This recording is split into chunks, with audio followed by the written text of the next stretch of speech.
everybody. This is Aaron James, president of Local 726. As you're aware, the bid rules were sent out Monday, with Monday really being the first day of notification for the vote to start on Friday at 9 a.m. and it will run through Friday, November 15th at 9 a.m. I bring forward this video tonight to just try to educate some of the members as to the process and the reason why and how we're going to vote. We've received a ton of phone calls and emails, and I'm glad members are engaged, but it really needs to come with this educational. And so the purpose of this video is to talk about, hey, why are we voting on this? What happens if it fails? And really to bring up some of those frequently asked questions so that everybody has kind of a basis of understanding. But let me start by going, why are we voting on this? We're voting on this because as we're bringing 3 organizations together and conducting our final bid, there is some property rights within the bid rules that us as labor has some ability to discuss and some ability to negotiate, but it's not all of it. So let me start by going, it's our ability to go, how do we calculate seniority? And it might be easy to just go, it's by date of hire or date of promotion, but it does come into some other questions of, well, how do we factor in those that might be siloed, those that might have come off different tests? And so there has been a lot of discussions amongst labor of how do we calculate that? And so that's why those working conditions and how we define those is what we're voting on. But to be honest, let me talk about the things that management has the rights of. Operationally speaking, management has the right to dictate staffing where they need to see it fit. What rigs they put in stations, who works on those rigs, and the qualifications is really a management right. And so I want us to be on the same page. And the purpose of this video is to talk about, like, we understand there's concerns with specialty teams. We understand there might be some concerns with AOs. And I want to get in more in depth to that, but I want to take a step back to go, there is, mandatory subjects of bargainings, permissive subject of bargainings. And so when we go to the table, please know, like, what we do with members on specialty teams, or how we define AOs, or who works in what stations, and what rigs and stations those members are out of, and what stations have medic units, that is largely in the hands of management. How we got here is that, we have put together a great CBA. Thank you for voting yes. But with that came the ability to go, how do we get into working within that system of the CBA? Part of that comes through some bid rules of going, hey, part of this is us having the ability to start in that system. So with that, we had the vote that says, do we all bid together or do we bid separately? So we are bidding together. Everybody is on one seniority list. Please, James Sobel has sent that list out. It's been texted out. If there are discrepancies or errors within that, please let James Sobel know, or let HR. If there are things with your training that are not on there as far as AO certifications, please let HR and training know. Please get that list updated as soon as possible, because if we get to bid day and there are discrepancies, it will be difficult to sort that out. I will say that part of the frequently asked questions, and I want to dive into this as we've gotten some phone calls on here, is that first off, I've heard from some medics going, well, I don't want to bid a medic unit. The district has on its DICE chart or on its operational needs is the need and the deployment model for 15 medic units across 4 shifts. When we take away some of the officer medics that are required, is that we come down to there's a need for 48 firefighter medics to work on medic units. And we've gotten the question of, well, what happens if I drop my medic cert? There is a process listed within the CBA of how we drop our medic certs. If it comes to a point, though, where we cannot fill all the seats on medic units, please know that there are articles within the CBA that speak to, hey, if we cannot field an ALS system, then we have to go back to the table of potentially moving away from providing transport services to this community, which if we dive into it further, that means that, hey, if we get rid of our ALS capabilities, then we get rid of our EMS transport revenue, as well as our EMS levies revenue. And therefore, when you look at our overall budget, there's probably not a need for 25% of the staffing. So know that when we go, hey, we recognize that 48 firefighter medics need to work on medic units, it's not meant to go, hey, we want to start forcing everybody and anybody, and therefore you better drop your medic cert. It's an actual operational need. So please know that our goal is to continue to send people to medic school. Our goal is to continue to hire paramedics. Our goal is to continue to be at the table to go what is a reasonable time for our medics and expectations for them to be on medic units. But know that if it comes down to it, we need firefighter medics to work on the ALS transporting rigs. So know that it's not like we're trying to screw any one group over. It's about all of us together. I know that there are members with seniority that may be forced to work on a medic unit versus some other options that we have had, but that is part of the thing that we take on when we go, we want to go to medic school, or I am being paid to be a paramedic. It is for that duty that you could be asked to do.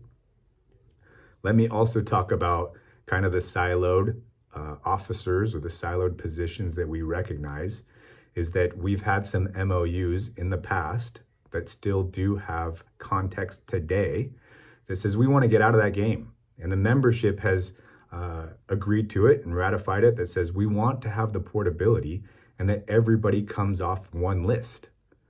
And when we do that, we've said, hey, there are some grandfathered people that we need to recognize, and we need to have a process so that they are still able to have some opportunity. But it's not a process that's in perpetuity and benefits that are above and beyond that they are receiving through their whole career. It's the ability to go, at some point, we want to get out of the system of having siloed officers. So through these bid rules, and what we're technically voting on is to say that those that are suppression officers that took one list that are bidding are somewhat slightly different than those that are still siloed. But those that are siloed need to be at least guaranteed a spot. Now, if you have questions, that's all I'm going to address on that one. Please reach out to us. Some other questions that we've received is regarding the AO and having the first class firefighter stipulation, as well as the driver operator academy or the pump academy. I know that in Article 8.4 of the CBA says that we're going to have a final bid and that those that are AOs will be selected through seniority. Please know that that is a blanket statement that says, yes, we're going to have a bid. Yes, they'll be selected through seniority. But the purpose of the bid rules is to, define in further that no, officers can't pick it. And it might come with some stipulations. And please know that this is something that is negotiated, but it is largely a management right. Especially, let me say, when the district has said, we will provide apparatus operator training through the pump ops or through the driver operator academy to anybody. And we've been doing it for the last 3-4 years. And that there have been classes that have been open for anybody to take, as well as those that were working in the position of apparatus operator had to have it. On top of that, just through our rough numbers, we have 200 plus apparatus operators that are certified. So what I'm telling you as part of this educational piece is that any sort of, whether it's grievance or ULP is somewhat weak on labor's end when the district says, hey, we've given you ample opportunity. We've invested in the group as a business decision. We've taken this on, and now you want to go backwards. It's not the strongest case, especially when we're moving towards a promotion that requires it. As well as the specialty teams. I want to talk just briefly. Some of the questions we've received is why am I being forced to remain on this team? I'm being forced to move to a different station. What I'm doing today might not be guaranteed for what I might be doing tomorrow. Is that a change in my working conditions? Let me start by saying our job description and what rigs we work on and what stations we work out of, there is no change in working conditions if you work on a truck company and that truck goes out of service and you move into an engine company, or we take overtime on a medic unit, or we work trades on whatever rigs.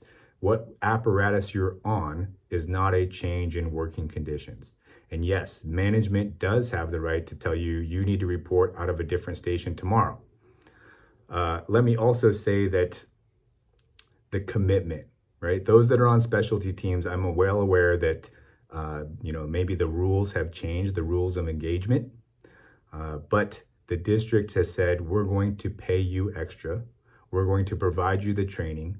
You're going to receive some opportunities. And what we ask for back is a 5-year commitment. And so that's where we also find ourselves in a bind of going, it's probably a very weak case to go, no, you have to let them out of that 5-year commitment. And so know that that is also within management's rights, that they go, everybody that signed up for these teams did it on a voluntary basis. We've invested, we've provided the money, they need to fill the commitment.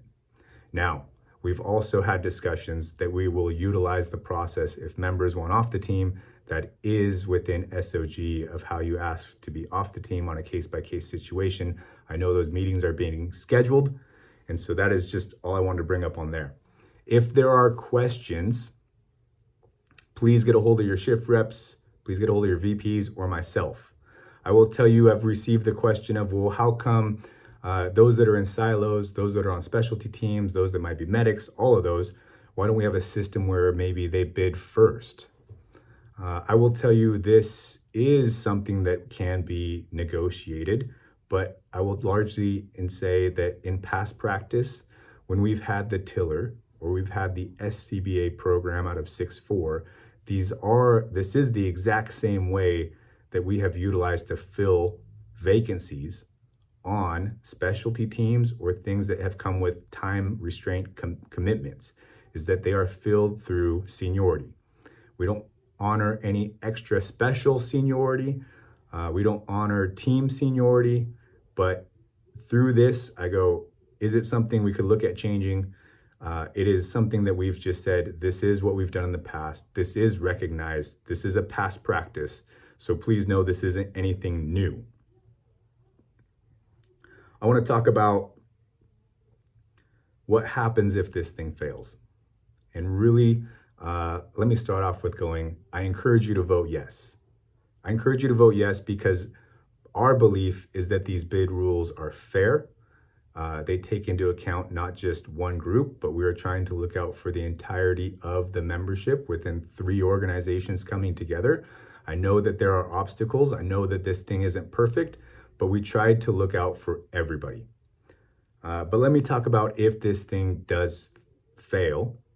And if that does happen, what you'll probably see largely, in fact, is that we don't necessarily go back to the table and we're at an impasse and then we go to arbitration, interest arbitration, and then our arbitrator rules in our favor or in management's favor.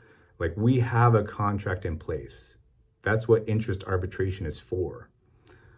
So really, largely, management has the right to go, January 1, we need to staff this way. We need to have specialty team members here. We need to have AOs. We're going to an additional shift. And so if management says, we're going to either pick for you or you're going to bid and we're going to move forward, management can unilaterally implement that change. Now, it's up to us to bargain the impacts of that change. And what I would say is that whether we would file a ULP or an unfair labor practice for that unilateral change, it might be tricky in going, well, what are the impacts? The impacts, like I said, are not management's rights. They're mandatory, permissive subject of bargaining, which really comes down to going, is there a unilateral change, right? The district did come to the table in good faith, trying to negotiate this. It is our group that failed it. And so I would tell you, it would be a very sticky situation that I don't know what the outcome may be. But what I can tell you is that largely, in part, the bid rules that are before you today would still be before you even after if this thing voted no on. Now, again, let me reiterate, why are we voting on this? Because the pieces of how we calculate our seniority and in what order we pick is largely what you're voting on. And because it is what one could see as a working condition, that is why your executive board, myself, felt that, hey, the membership should have a say. But please know that if we vote no, I just want to reiterate, largely in part, the majority of what is written down will be moving forward. Please know that, it's not us up here trying to cram this down your throat. Please know that it's not myself going, eat a bag of dicks, vote yes, vote no, we're still moving forward. But it is only us trying to provide that level of education, as I know all of our members are engaged and all of our members have ideas, questions, but it needs to come with a level of education, right? We have a great contract in place. These are largely rules in part of going, how do we get there? And when we talk about operational needs and staffing, that is largely tied to management's rights. Thank you. If you do have questions, please let me know. I know that this still won't make everybody happy, but I'm here to go, I'm available. Give me a call.